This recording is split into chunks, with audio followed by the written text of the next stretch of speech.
Les imprimantes 3D existent depuis un certain temps déjà, et en particulier les imprimantes 3D FDM sont relativement peu coûteuses à l'achat.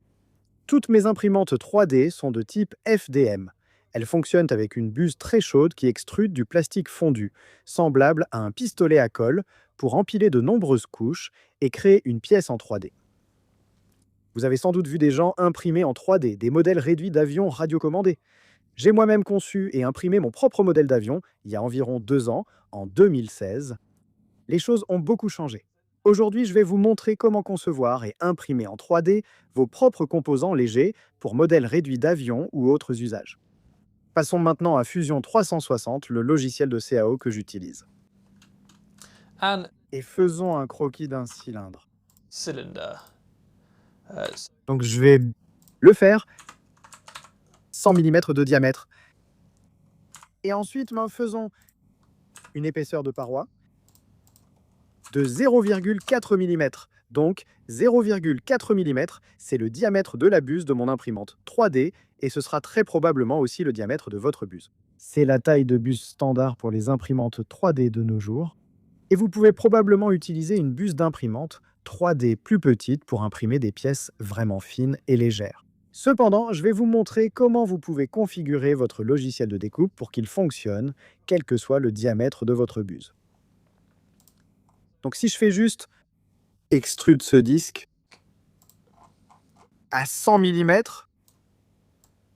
en longueur, nous avons donc maintenant un cylindre de 100 mm de diamètre, 100 mm de longueur et 0,4 mm d'épaisseur de paroi. Donc, si j'applique simplement un matériau dessus, je vais dire que c'est du plastique ABS qui est légèrement plus léger que le plastique PLA, mais c'est juste pour avoir une idée approximative. Donc, Fusion 360 estime que cela pèsera environ 13,3 grammes, disons. Maintenant, exportons ceci en tant que fichier STL et importons-le dans Simplify 3D. J'utilise désormais Simplify 3D comme logiciel de découpe. Petite précision, je recommande ce logiciel en tant que client. Je ne suis pas affilié, ils ne m'ont pas envoyé le logiciel ni quoi que ce soit. Je l'ai acheté avec mon propre argent et j'aime l'utiliser. C'est donc le logiciel de découpe que j'utilise. Si je clique sur Préparer l'impression, nous devrions voir un petit problème apparaître.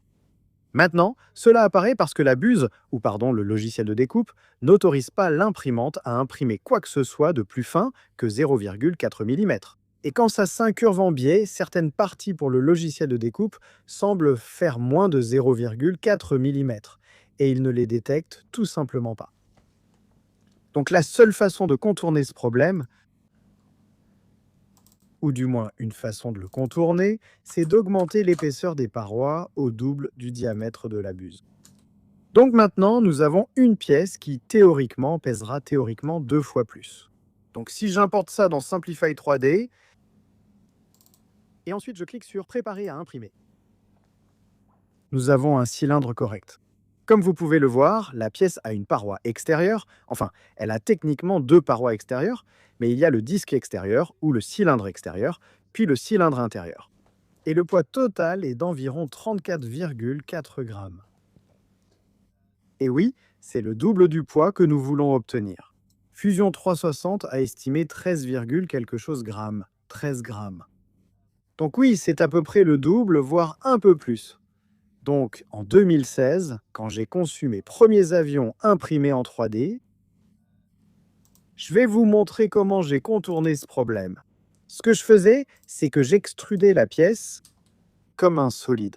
Donc maintenant, le cylindre, il n'est pas creux au centre, c'est juste comme une tige, pas un tube. Donc si j'exporte ça en STL, puis que je l'importe dans Simplify 3D, nous avons maintenant le cylindre solide et pour obtenir une seule paroi. À l'extérieur, oui, épaisseur de paroi extérieure unique, cylindre creux. Je devrais mettre le pourcentage de remplissage à 0 et ensuite enlever le dessus et les couches du bas. Et la couche extérieure est une seule paroi.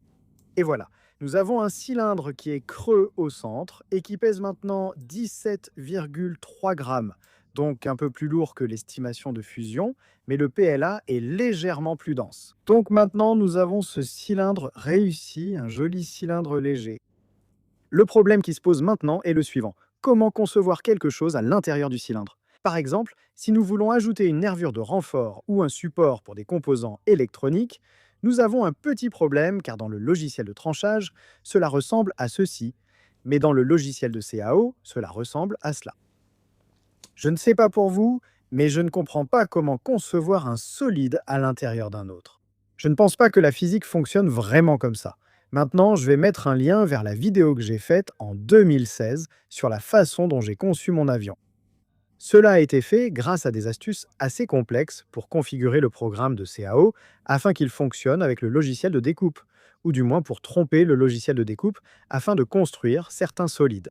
Mais de nos jours, c'est beaucoup plus facile parce que Simplify 3D a une nouvelle fonction intégrée, ou du moins elle est nouvelle pour moi. Je viens tout juste de la découvrir cette semaine. Alors, revenons au cylindre lorsqu'il faisait 0,4 mm. Une épaisseur de paroi de 0,4 mm. Donc là, nous avons le cylindre d'origine du premier modèle. Et ce que je vais faire, c'est que je vais réimporter ceci dans Simplify 3D.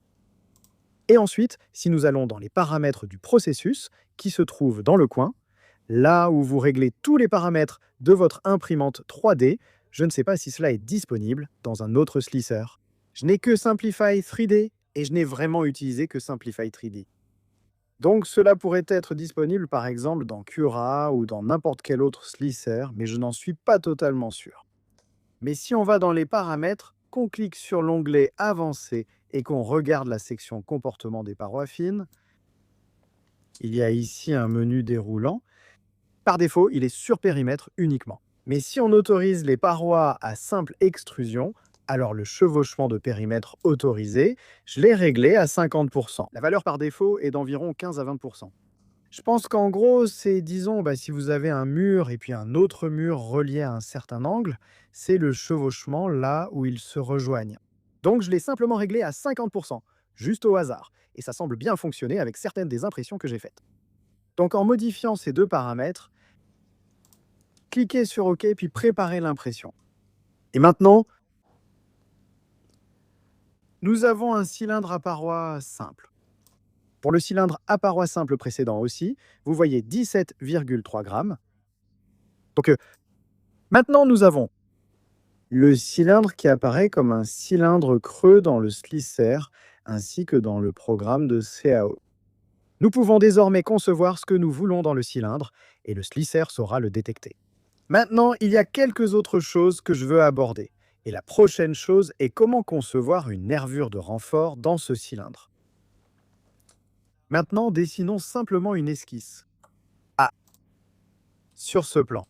Et si je trace un rectangle à travers ceci, je vais passer rapidement là-dessus parce que je n'ai pas vraiment besoin de tout contraindre, juste pour cet exemple. Mais c'est une plaque de 0,4 mm d'épaisseur qui va traverser le cylindre. Donc extrudons-la complètement à travers. C'est actuellement réglé sur couper, alors mettons-le sur joindre. Et puis, non, rends-le symétrique. Donc maintenant, nous avons une plaque solide tout au long de ce cylindre. Maintenant, pour en faire simplement un anneau de renfort, il y a une petite astuce dans Fusion 360 que j'ai découverte, et tu peux simplement sélectionner chaque côté de cette plaque, les côtés extérieurs. Je ne sélectionne pas l'intérieur, sinon tout le disque serait supprimé. Il suffit juste d'appuyer sur Supprimer au clavier. Maintenant, cela peut poser quelques problèmes si tu essaies de concevoir des formes vraiment compliquées. Par exemple, si je créais plusieurs nervures différentes comme ça et que je supprimais les faces externes à chaque fois que j'en faisais une, si je revenais en arrière pour modifier la première nervure, il doit alors recalculer tout ce que tu as supprimé depuis ce moment-là. Et cela peut parfois faire planter Fusion 360. Sois juste conscient de cela en concevant ces pièces.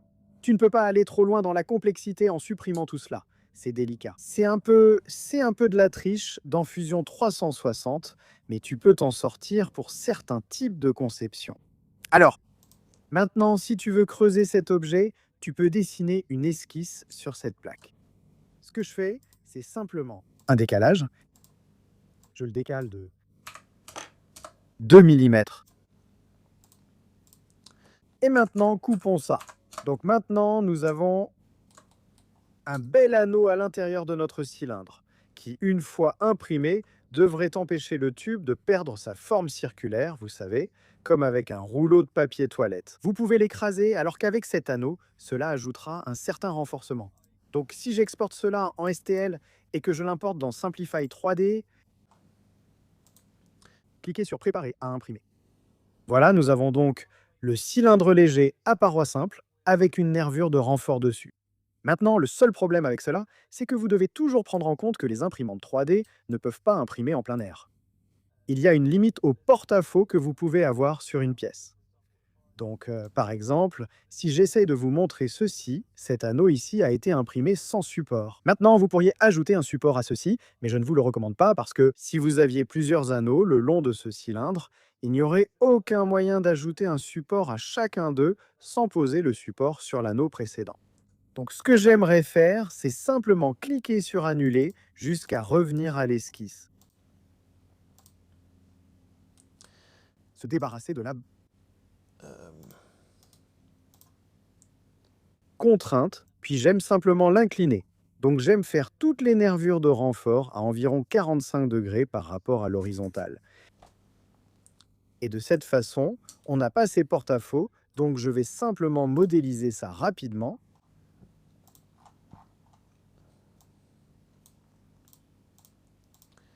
Extruder de l'autre côté, puis répéter le processus. Supprimer les deux côtés de la plaque. Puis dessiner une esquisse sur l'une des faces du disque.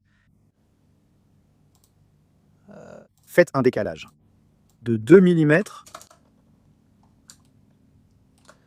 Et ensuite, coupez ceci. Nous avons maintenant un anneau diagonal. Regardez si vous pouvez voir cela. Et maintenant, si j'exporte cela et que je l'importe dans Simplify 3D, nous aurons une pièce légère imprimée en 3D, tube avec un renfort, un anneau diagonal à l'intérieur. Et voilà, vous pouvez l'imprimer entièrement en 3D et il ne pèse que 17,74 grammes, donc c'est assez léger. Maintenant, vous pouvez évidemment ajouter toutes les nervures personnalisées que vous voulez et faire tout ce que vous voulez pour rendre le cylindre plus solide, moins solide, plus léger ou plus lourd. Imprimez en 3D le support de votre choix pour installer un cerveau électronique où vous le souhaitez. Mais si j'ouvre simplement ce modèle, je vais vous montrer de quoi il est capable. Ceci est un design sur lequel je travaille pour un futur avion qui sortira bientôt. Je vais mettre tous les fichiers STL de ce modèle sur Thingiverse et je mettrai aussi les fichiers CAO. Et comme vous pouvez le voir ici, voici le fuselage de l'avion. Tout est conçu avec une seule épaisseur de paroi, sauf cette section arrière. Parce qu'à terme, il y aura un longeron de queue qui sortira ici à l'arrière. Donc j'ai simplement rendu cette partie arrière solide pour qu'elle soit suffisamment résistante pour ce longeron arrière imprimé en 3D. Mais comme vous le voyez ici, les nervures qui courent, elles s'étendent horizontalement le long de ce fuselage. Je vais le couper en deux et imprimer chaque section en 3D verticalement, donc les nervures seront aussi verticales à l'impression. Mais j'utilise exactement la même technique que je dessine une plaque sur un axe horizontal juste là. Extruder de chaque côté, supprimer le haut et le bas de chaque partie externe de la plaque. Et ensuite, il suffit de découper la partie intérieure en utilisant l'outil de décalage. Et c'est pareil avec ces plaques de renfort. Pour cela, cette partie ici, j'ai simplement dessiné une plaque à travers elle en diagonale depuis le haut, en regardant d'en haut, puis j'ai effacé les côtés. Et oui, on peut créer des motifs assez complexes et élaborés. Donc ce que je vais faire maintenant, c'est mettre ça dans Simplifier en 3 dimensions. Exporter le code G, le mettre dans mon imprimante 3D, et je vais probablement afficher les paramètres de l'imprimante 3D à l'écran pendant qu'elle imprime en 3D. Et ouais, je reviendrai dans quelques heures, probablement pas mal d'heures, je pense. Il prévoit 10 heures pour cette impression car il faut l'imprimer lentement. À tout à l'heure.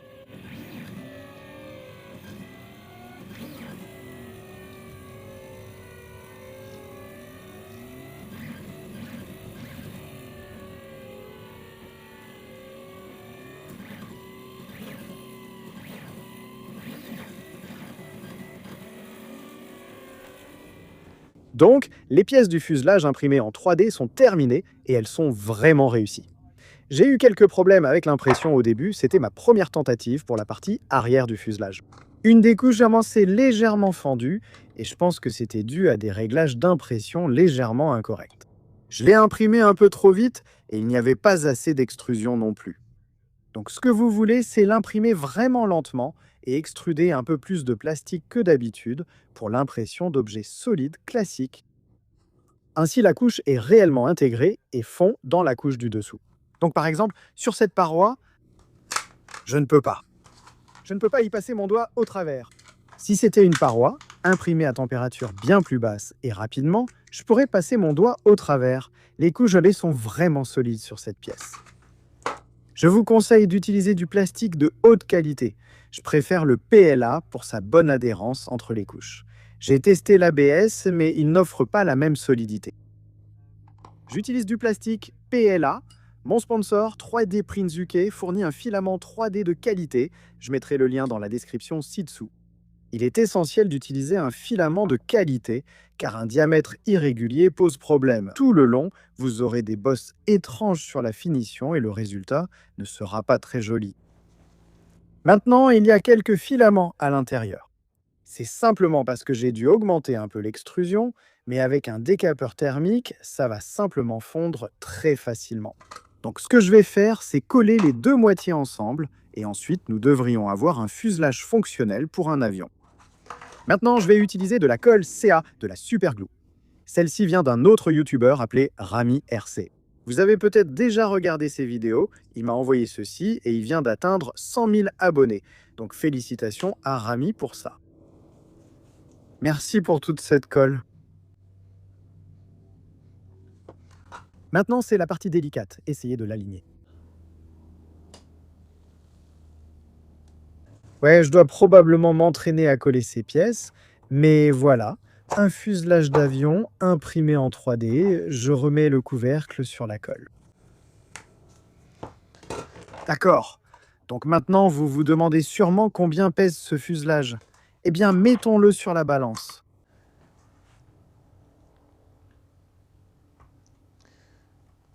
Et s'il ne va pas rebondir.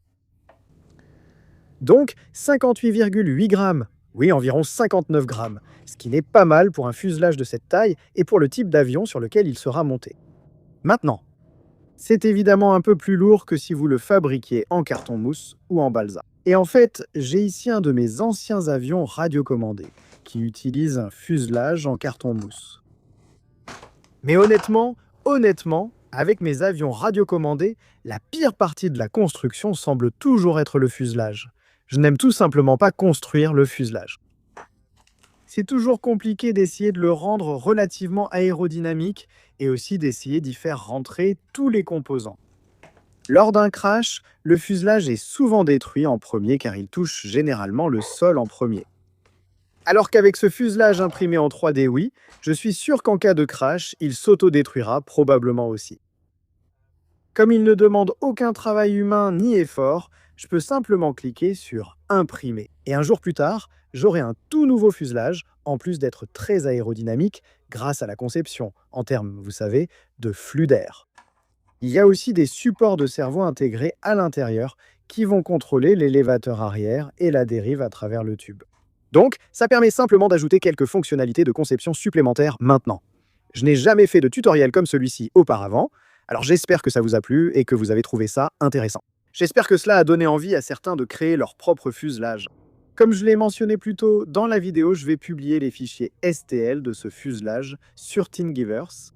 Je publierai également les fichiers CAO. Je pense que je peux publier les fichiers CAO Fusion 360 ainsi que les fichiers STEP pour que vous puissiez modifier le fuselage vous-même. Si vous souhaitez le modifier pour un support moteur avant, par exemple pour une hélice tractrice. Vous pouvez ensuite utiliser ce design de fuselage comme vous le souhaitez. Merci de liker si vous avez aimé cette vidéo. Si vous êtes nouveau sur ma chaîne, merci de cliquer sur s'abonner. Un immense merci à tous mes mécènes pour leur soutien. C'est grâce à vous que ces vidéos sont possibles. Et si vous appréciez mon travail sur ce design d'imprimante 3D et ce tutoriel, ce serait vraiment apprécié si vous pouviez me soutenir sur Patreon, car cela m'aide à réaliser tous ces projets et vidéos. Maintenant, certains d'entre vous, qu'est-ce que vous en dites? Les plus observateurs auront probablement remarqué à quoi sert ce projet. Il y a quelques indices dans cette vidéo. Um, Je suis certain que vous le mentionnerez dans les commentaires ci-dessous. Mais en gros, je travaille sur un nouvel avion et ceci en est la première partie. Je vais mettre en ligne tous les fichiers pour imprimante 3D de ce nouvel avion sur Thingiverse et je ferai probablement une série de tutoriels pour mes soutiens sur Patreon. Alors merci encore d'avoir regardé et on se retrouve dans la prochaine vidéo. Au revoir.